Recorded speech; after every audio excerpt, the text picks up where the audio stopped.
Hi guys, welcome to Himasri Vlog. আজি আমি যাই আহিলো সালপ্ৰাত আৰু এতিয়া ঘৰত যাব ওলাইছো। এই অলপ দূৰত পিছফালে দেখা পাইছে আপোনালোকে হাইৰত আৰু ইটো হাইৰতৰ পৰা ঘৰত যোৱাৰ ৰাস্তা, গাঁৱত যোৱাৰ ৰাস্তা তাৰ মানে ইমান এনেকা বেয়া হৈছে। দেখাইতো পাইছে মানে কেনেকা হৈ আছে আৰু আগফালে বহুত বেয়া হৈছে। মানে চৰকাৰৰ যদি কোনোবা চাই আছে এনেকা হলে অলপ ভাল কৰি দিলে ভাল হয় যেনবা ৰাস্তাটো। আপুনি কিবা কওক? মই আৰু কি কম?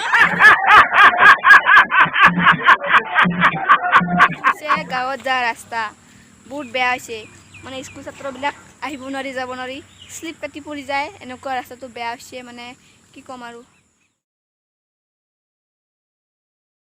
মানে বিশেষ এটা ভিডিঅ' হ'ল 1 ইয়াৰ আগতে 2022ত মানে এটা ভিডিঅ' বনাইছিলোঁ ৰাস্তা পকা হোৱাৰ মানে 2022ত আছিলে, অলপ কেঁচা আছিল। এইবোৰ ৰাস্তা দেখা পাইছে ন, মানে এইবোৰ ৰাস্তা দেখা পাইছে, এইবোৰ পেক আছিল। আজি 1 ইয়াৰ পিছত ফাইনেলি মানে আমাৰ ৰাস্তাটো পকা হ'ল।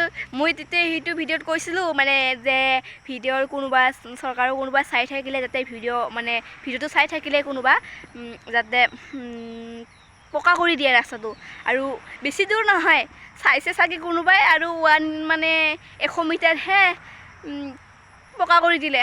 গাঁৱত যোৱা ৰাস্তাটো পকাই হোৱা নাই ভালকৈ, কেনেকুৱা বা কৰি দিছে নাজানো দে। এয়া গাঁৱত যোৱা ৰাস্তা, ইয়ালৈকে হৈছে, ইপিনে হোৱা নাই আকৌ। আৰু ইপিনে মানে হাইৰতৰ সিদি অলপ হৈছে, অলপ মাথাটো বাকী আছে, সেইখিনি কৰি দিয়া নাই। কেনেকুৱা বাঁকা কৰি দিছে সেইটো নাজানো, মানে অলপ ভালকৈ বাঁকা কৰি দিলে ভাল আছিলে। মানে এইটো ৰাস্তাটো বোলে 6 লাখ টকাৰ হয়।